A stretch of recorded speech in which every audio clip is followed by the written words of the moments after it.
when silver was pushing 30 and now it's 23 or whatever. It definitely has been a bit of a rough rest of the year. 123,000 plus members encourage each other to buy bars and coins as a hedge against inflation.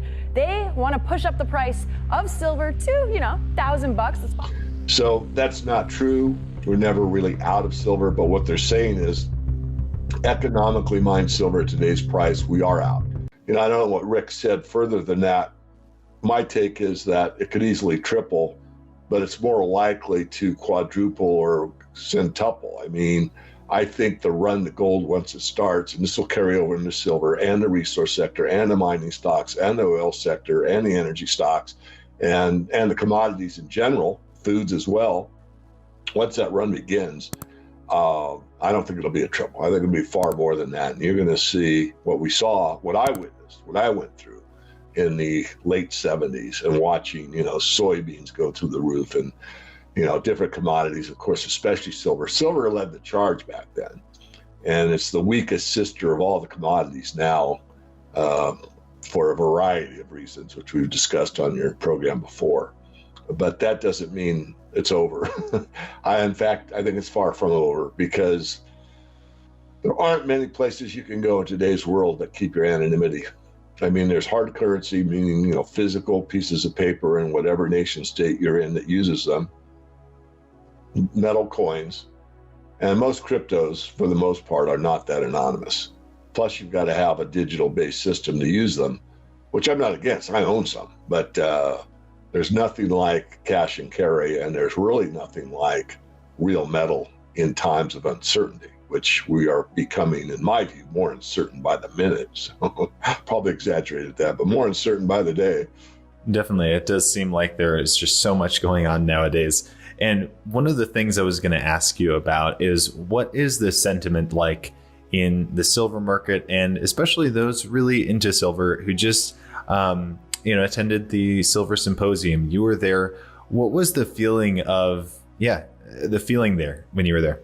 The feeling there was actually moderately optimistic. A lot of people that saw the value in the underlying equity market, the silver mining shares, gold mining shares, resource stocks, could see these things were at bargain levels. It was nothing like when, gold and silver were rocking and rolling. I've lived those days. I think I met you when you were 16 or so, and I think silver had been on a pretty good run at that point. But regardless, overall, it was positive.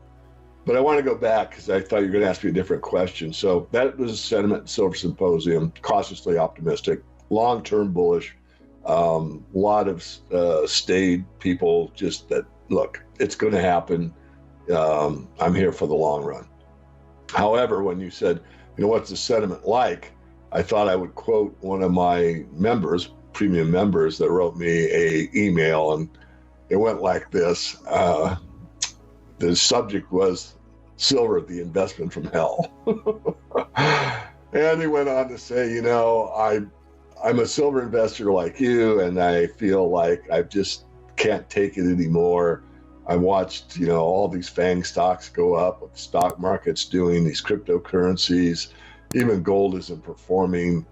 I'm just really, really tired of this whole thing, And he didn't really ask for me to respond. I think I, gave him the response, but, I cannot disagree with them. My only, defense has been the same throughout. And that is, if you read what I put in the public domain for years, decades, was, my 10 rules or the 10 rules of silver investing. And, rule 10 is too much of a good thing is too much. You got to have the right amount. And the right amount for most people is a modest amount. And that's usually, if people do that, then they're not that upset with the market, silver, me, some commentator or whatever, because they've taken a position. And there's others that have very strong positions, but have a different attitude about it. And it's more long run or leaving a legacy for their family, perhaps. And that is just to basically, dollar cost average throughout their lives. I just had some pretty expensive repair work done here at the homestead. And the guy's a silver buff. I didn't know it, started talking, So I paid him in silver, and he very, very gladly accepted it. And I did get a premium, but not much, because I'm really not a dealer. But he had an attitude of being overweighted silver, but happy to do so. So takes all kinds, but for most people, if you want to rest well at night, you should have some, but you don't need to overdo it. Sometimes there's the right amount, and the right amount for most people is a modest amount. Definitely. I think that's so key that you mentioned, like it lets you rest well at night, is that's the first reason to own precious metals. And we've talked about this before, but it's worth reemphasizing that it's not about getting rich, right? And people, you said that the sentiment is so terrible for some people right now because, we look back at the beginning of the year when silver was pushing 30 and now it's 23 or whatever. It definitely has been a bit of a rough rest of the year. But at the end of the day, it's not about making a whole lot of money. It's about putting your funds in somewhere that is real money, right? That has lasted for 6,000 years, and regardless of what happens in the financial system, will still be there. Elijah, I just want to add one thing, please. I started the report on the internet roughly 20 years ago, a little longer. But Matt Watson, who's a good analyst in my view, and he thinks, he's quoted the USGS. So I've used this quoting the United States Geological Service that will be out of silver in 20 years. So that's not true. We're never really out of silver, but what they're saying is economically mined silver at today's price, we are out. In other words, if the price remained at, well, rounded up to $30 an ounce, you couldn't open a new mine 20 years hence. Of course, when the price changes, then what's not of a viable mine can become a viable mine. But all that aside, think about it. We've had this money for 4,500, 5,000 years, and now we're getting at a point in history where in 20 years, it's going to be questionable, unless the price really accelerates, what the amount of silver available economically will be.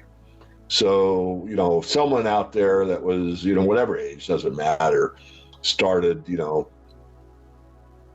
talking about silver for a longer term, you're in a sweet spot in my view. In other words, if you bought at 30 and you've got, 5 or 10 year time horizon, I really don't see how you can't do anything but come out good. You've got a longer time horizon, if you're in your 20s or 30s or whatever age, it doesn't matter. But I mean, if you're at that younger age and look at it as a legacy investment to put your kids through college or start a business or, whatever, I think it's a real opportunity, especially if you've got that kind of a time horizon.